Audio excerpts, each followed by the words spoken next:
Hello, എല്ലാവർക്കും സുഖമാണല്ലോ അല്ലേ? അതെ, നമ്മളിന്നിപ്പോൾ ഉണ്ടാക്കാൻ പോണത് ഒരു നാടൻ കറിയാണ് കേട്ടോ.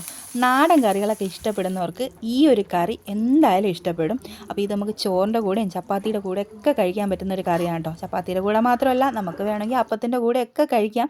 അതൊക്കെ അവരവരുടെ ഇഷ്ടത്തിനാണ്. ചിലർക്ക് ഇഷ്ടപ്പെടും, ചിലർക്ക് ഇഷ്ടപ്പെടില്ല. എന്തായാലും ഒരു അടിപൊളി നാടൻ കറിയാണ് കേട്ടോ. അപ്പോൾ അതെങ്ങനെ ഉണ്ടാക്കുന്നത് നമുക്കൊന്ന് കണ്ടു നോക്കാം. അപ്പോൾ അതിനായിട്ട് ഞാനിവിടെ ഒരു പാൻ അടുപ്പത്ത് വെച്ചിട്ടുണ്ടായിരുന്നേ. അത് ചൂടായി വന്നപ്പോൾ അതിലേക്ക് ഒരു 1/2 കപ്പ് ചെറുപയർ പരിപ്പാണ് ഇട്ട് കൊടുക്കുന്നത് കേട്ടോ. ഇത് നമുക്കൊന്ന് വറുത്തെടുക്കണം, അതിന് വേണ്ടിയിട്ടാണ്. അപ്പോൾ ഈ ചെറുപയർ നമുക്ക് വറുക്കാതെ ഉപയോഗിക്കാം, പക്ഷേ ഇങ്ങനെ വറുത്ത് ഉപയോഗിക്കുമ്പോൾ ഒരു പ്രത്യേക ടേസ്റ്റ് ഉണ്ടാവും കേട്ടോ. അപ്പോൾ അതുകൊണ്ട് നിങ്ങൾ ഈ ഒരു രീതിയിൽ തന്നെ ഒന്ന് ചെയ്ത് നോക്കാൻ മറക്കരുതേ. അപ്പം നിങ്ങൾ ഈ വീഡിയോ കണ്ടുകൊണ്ടിരിക്കുന്ന സമയത്ത് എൻ്റെ വീഡിയോ നിങ്ങൾക്ക് ഇഷ്ടപ്പെടുകയാണെന്നുണ്ടെങ്കിലേ ഒന്ന് ലൈക്ക് ചെയ്യാനും സബ്സ്ക്രൈബ് ചെയ്യാനും ഷെയർ ചെയ്ത് കൊടുക്കാനൊന്നും മറന്നു പോവുകയും ചെയ്യരുത് കേട്ടോ. അപ്പോൾ നമ്മുടെ പയറൊക്കെ നന്നായിട്ട് മൂത്ത് വന്നിട്ടുണ്ട്. ഇനി നമുക്കിതങ്ങ് മാറ്റി വയ്ക്കാം, ഒന്ന് തണുക്കട്ടെ. ഇനി അതേ പാനിലേക്ക് തന്നെ ഞാൻ കുറച്ച് വെളിച്ചെണ്ണ ഒന്ന് ഒഴിച്ചു കൊടുക്കുന്നുണ്ട് കേട്ടോ. അപ്പോൾ വെളിച്ചെണ്ണ തന്നെ ഒഴിച്ചു കൊടുക്കാൻ ശ്രമിക്കണം കേട്ടോ. എന്നാലും നമ്മൾ ഈ നാടൻ കറിക്ക് നാടൻ വെളിച്ചെണ്ണ തന്നെയാണ് എപ്പോഴും നല്ലത്. അപ്പോൾ ആ വെളിച്ചെണ്ണ ഒന്ന് ചൂടായി വന്നപ്പോൾ അതിലേക്ക് 1 ടേബിൾ സ്പൂൺ ഉഴുന്ന് പരിപ്പിട്ട് കൊടുക്കുക കേട്ടോ. പിന്നെ അതിൻ്റെ കൂടെ തന്നെ ഒരു 4 വറ്റൽമുളകും 1/2 ടീസ്പൂൺ കുരുമുളക് കൂടി ഇട്ട് കൊടുക്കുന്നുണ്ട്. ഇനി നമുക്കിത് നന്നായിട്ട് ഇളക്കി ഇതൊന്ന് മൂപ്പിച്ചെടുക്കാം. അപ്പോൾ ഈ ഒരു ഉഴുന്നും വറ്റൽമുളകും കുരുമുളകും ഇതാണ് നമ്മുടെ ഈ കറിയിലെ മെയിൻ ഇൻഗ്രീഡിയൻറ്റ് കേട്ടോ. അതായത് ഈ ഉഴുന്നാണ് നമുക്ക് ഈ കറിക്ക് മണവും ടേസ്റ്റും ഒക്കെ തരുന്നത്. അപ്പോൾ അതുകൊണ്ട് പ്രത്യേകിച്ച് ഈ ഉഴുന്ന് സ്കിപ്പ് ചെയ്യാനേ പാടില്ല കേട്ടോ. അപ്പോൾ ഉഴുന്നൊന്ന് മൂത്ത് വരുമ്പോൾ തന്നെ നല്ല മണം വരുന്നുണ്ട്. അപ്പോൾ പിന്നെ ഇത് കറിയിൽ അരച്ച് ചേർക്കുമ്പോൾ എങ്ങനെയായിരിക്കും ആ മണം, നിങ്ങളൊന്ന് സങ്കല്പിച്ച് നോക്കിയേ. ആഹാ, അപ്പം തന്നെ നമുക്ക് ചോറ് തിന്നാൻ തോന്നും കേട്ടോ. അപ്പോൾ ഇത് മൂത്ത് വന്നപ്പോൾ ഇത് തണുക്കാൻ വേണ്ടി മാറ്റി വെച്ചു.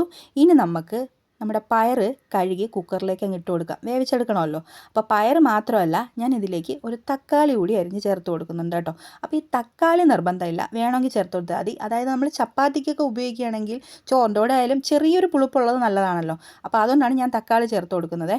പിന്നെ നമ്മളതൊന്ന് വെന്ത് വരുന്ന സമയം കൊണ്ട് നമുക്കിതിലേക്ക് ഒരു അരപ്പും കൂടെ റെഡിയാക്കി എടുക്കണം. അതിനായിട്ട് ഇവിടെ ഒരു കപ്പ് തേങ്ങ ചിരകിയത് ഒരു മിക്സിയുടെ ജാറിലേക്ക് ഇട്ട് കൊടുത്ത് 1/2 ടീസ്പൂൺ ചെറിയ ജീരകം കൂടി ഇട്ട് കൊടുത്തിട്ടുണ്ട്. ഇനി നമ്മൾ നേരത്തെ വറുത്ത് മാറ്റി വെച്ചിരിക്കുന്ന നമ്മുടെ ഉഴുന്നും വറ്റൽമുളകും കുരുമുളകും കൂടി ഇതിലേക്ക് അങ്ങ് ഇട്ട് കൊടുക്കുന്നുണ്ട് കേട്ടോ. ഇനി നമുക്ക് ഇത് അരഞ്ഞ് കിട്ടാൻ ആവശ്യത്തിനുള്ള വെള്ളവും കൂടി ഒഴിച്ചിട്ട് നല്ല സ്മൂത്തായിട്ട് ഇതുപോലൊന്ന് അരച്ചെടുത്ത് വന്നിട്ടുണ്ട് കേട്ടോ. ഇപ്പോൾ ഭയങ്കര മണമാണ് കേട്ടോ ഇതിൻ്റെ അടപ്പ് തുറന്നപ്പോൾ. ഇനി ഇതവിടെ ഇരിക്കട്ടെ. അപ്പോഴേക്കും നമ്മുടെ പയറും തക്കാളിയൊക്കെ നന്നായിട്ട് ഇതുപോലെ വെന്ത് വന്നിട്ടുണ്ട്. അപ്പോൾ ഈ ഒരു പാത്രത്തിൽ നിങ്ങളെ കാണിക്കാനും നിങ്ങൾക്ക് കാണാനും ഒക്കെ സൗകര്യം കുറവായെന്ന് എനിക്ക് തോന്നിയത് കൊണ്ട് ഞാനിതൊന്ന് മാറ്റി പിടിക്കുന്നുണ്ട് കേട്ടോ. അപ്പോൾ ഞാനിതെന്ത് ചെയ്തു, ഒരു ചട്ടിയിലേക്ക് അങ്ങ് ഒഴിച്ചു കൊടുക്കുകയാണ്. അപ്പോൾ ഇതിത്തി പരന്നിരിക്കുന്ന ചട്ടി ആയതുകൊണ്ട് നിങ്ങൾക്ക് കാണാൻ നല്ല സൗകര്യം ഉണ്ടാവുമല്ലോ. എങ്ങനെ? അപ്പോൾ ഇപ്പം ഞാൻ അടുപ്പ് കത്തിച്ച് കൊടുത്തു കേട്ടോ. ഇനി അത് നമുക്കിതിലേക്ക് വേറൊരു സാധനം കൂടി ചേർത്ത് കൊടുക്കാണ്ട്. എന്താണെന്ന് വെച്ച് കഴിഞ്ഞാൽ ചീരയാണ് കേട്ടോ. അപ്പോൾ ഇപ്പം ഞാൻ എടുത്തിട്ടുള്ളത് ചുവന്ന ചീരയാണേ. അപ്പം നിങ്ങൾക്ക് വേണമെങ്കിൽ പച്ച ചീര ഉപയോഗിക്കാവുന്നതാണ് കേട്ടോ. അതൊക്കെ നമ്മളെ കയ്യിൽ ഏതാണോ ഉള്ളത് അത് നമുക്ക് ഉപയോഗിക്കാം. രണ്ടായാലും ടേസ്റ്റ് ഒന്ന് തന്നെയാണ് കേട്ടോ വരുന്നത്. അപ്പോൾ ചീര ഇതുപോലെ എടുത്ത് വെച്ച് കൊടുത്തിട്ടുണ്ട്. അപ്പോൾ ഇതിങ്ങനെ പൊങ്ങിയിരിക്കുമ്പോൾ നിങ്ങൾക്ക് അറിയാമല്ലോ, ചീര ഒന്ന് വാടി വരുമ്പോൾ തന്നെ അതങ്ങ് താന്ന് വന്നോളും. അപ്പോൾ ഇനി ഇതൊന്ന് വെന്ത് കിട്ടാൻ വേണ്ടിയിട്ടേ നമുക്കിതിലേക്ക് കുറച്ച് വെള്ളം കൂടി ഒഴിച്ച് കൊടുക്കാവേ. വെള്ളം കൂടി ഒഴിച്ച് കൊടുത്ത് നന്നായിട്ടൊന്ന് മിക്സ് ചെയ്ത് കൊടുക്കാം. അപ്പോൾ ഇതൊന്ന് മിക്സ് ചെയ്ത് കൊടുത്തതിന് ശേഷം നിങ്ങൾക്ക് വെള്ളം കുറവായിട്ട് തോന്നുകയാണെങ്കിൽ എന്ത് ചെയ്യണം, കുറച്ച് വെള്ളം കൂടി ഒഴിച്ച് കൊടുക്കുക കേട്ടോ. പിന്നെ ഞാൻ പറഞ്ഞുകൊണ്ടിരുന്ന സമയത്ത് ഉപ്പും കൂടി ഇട്ട് കൊടുത്തിട്ടുണ്ടായിരുന്നേ. അപ്പോൾ പാകത്തിനുള്ള ഉപ്പും കൂടി ഇട്ട് കൊടുത്ത് എല്ലാം കൂടി നമുക്കിതുപോലെ ഒന്ന് മിക്സ് ചെയ്ത് കൊടുക്കാം. ഇപ്പോൾ തന്നെ കണ്ടില്ലേ, ചെറുതായിട്ടൊന്ന് ചൂടായി വന്നപ്പോൾ തന്നെ നമ്മുടെ ചീര എല്ലാം അങ്ങ് താന്ന് പോയിട്ടുണ്ട് കേട്ടോ. അപ്പോൾ വെള്ളം കുറവാണെന്ന് തോന്നുകയാണെങ്കിൽ നിങ്ങൾ എന്ത് ചെയ്യണം, കുറച്ച് വെള്ളം കൂടി ഒഴിച്ചു കൊടുക്കണം. ഇനി ഇത് നന്നായിട്ടൊന്ന് തിളച്ച് വരട്ടെ. അതുവരെ നമുക്കൊന്ന് വെയിറ്റ് ചെയ്യാം. നന്നായിട്ട് തിളച്ച് ചീര നന്നായിട്ടൊന്ന് വെന്ത് വരണം. അതുവരെ നമുക്കിതുപോലെ ഒന്ന് വെയിറ്റ് ചെയ്യാം. അപ്പോൾ ഈ ഒരു രീതിയിൽ നിങ്ങൾ ഉണ്ടാക്കി നോക്കിയിട്ടില്ലെങ്കിൽ ഇനി ഉറപ്പായിട്ട് ഉണ്ടാക്കി നോക്കാൻ മറക്കല്ലേ, അടിപൊളി ടേസ്റ്റാണേ. അപ്പോൾ നമ്മുടെ ചീരയും വെന്ത് നന്നായിട്ട് വന്നപ്പോൾ അതിലേക്ക് നമ്മൾ നേരത്തെ അരച്ച് വെച്ചിരുന്ന ആ ഒരു അരപ്പും കൂടി അങ്ങ് ചേർത്ത് കൊടുക്കുന്നുണ്ട്. പിന്നെ കുറച്ച് വെള്ളത്തിന് ആവശ്യത്തിന് ആ മിക്സിയുടെ ജാറ് കഴുകി അതിൽ തന്നെ നമ്മൾ വീണ്ടും അങ്ങ് ഒഴിച്ചു കൊടുത്തിട്ടുണ്ട്. കുറച്ച് വെള്ളം കൂടിപ്പോയെന്നും പറഞ്ഞുകൊണ്ട് കുഴപ്പമൊന്നുമില്ല കേട്ടോ. കാരണം ഇത് നമ്മളിങ്ങനെ തേങ്ങയും ഉഴുന്നൊക്കെ അരച്ച് ചേർക്കുന്നതുകൊണ്ട് തന്നെ കറിക്ക് നല്ല കൊഴുപ്പുണ്ടാവും. അതുകൊണ്ട് വേറെ പ്രശ്നമൊന്നുമില്ല. അപ്പോൾ ഇനി ഇത് നന്നായിട്ട് നമുക്കൊന്ന് ഇളക്കി കൊടുത്ത് ഇത് നന്നായിട്ടൊന്ന് തിളപ്പിച്ചെടുക്കണം കേട്ടോ. അതായത് ചൂടാക്കി മാറ്റണ്ട, ഒന്ന് നന്നായിട്ട് തന്നെ തിളപ്പിച്ചെടുക്കണേ. അപ്പോൾ ഈ ഒരു സമയത്ത് ഞാൻ പാകത്തിന് ഉപ്പൊക്കെ കറക്റ്റാണോ എന്നൊക്കെ ഒന്ന് നോക്കുന്നുണ്ട്. നിങ്ങൾ നോക്കണം കേട്ടോ. അപ്പോൾ ഞാൻ നോക്കിയപ്പോൾ ഉപ്പ് കുറവായിരുന്നേ. അപ്പോൾ ഞാൻ കുറച്ച് ഉപ്പും കൂടി ഇട്ട് കൊടുത്തിട്ടുണ്ട്. ഇനി ഇതൊന്ന് നന്നായിട്ടൊന്ന് തിളച്ച് വരട്ടെ. ഇത് നന്നായിട്ട് തിളച്ചതിന് ശേഷം നമുക്ക് തീ അങ്ങ് ഓഫ് ചെയ്യാവേ.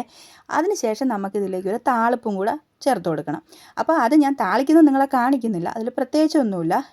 വെളിച്ചെണ്ണയിൽ തന്നെയാണ് താളിക്കേണ്ടത്. വെളിച്ചെണ്ണ നന്നായിട്ട് ചൂടാക്കി അതിലേക്ക് കടുകിട്ട് പൊട്ടിച്ച്, കടുക് പൊട്ടിക്കഴിഞ്ഞപ്പോൾ അതിലേക്ക് വറ്റൽമുളകും കുറച്ച് കറിവേപ്പിലയും കൂടെ മാത്രമേ ഇട്ട് കൊടുക്കുന്നുള്ളൂ കേട്ടോ. ഇതിൽ ചെറിയ ഉള്ളിയൊന്നും അരിഞ്ഞ് ചേർക്കുന്നില്ലേ. ഇനി നമ്മൾ എന്ത് ചെയ്യും, ആ താളിപ്പ് നമ്മുടെ ഈ കറിയിലേക്ക് അങ്ങ് ഒഴിച്ചു കൊടുക്കും.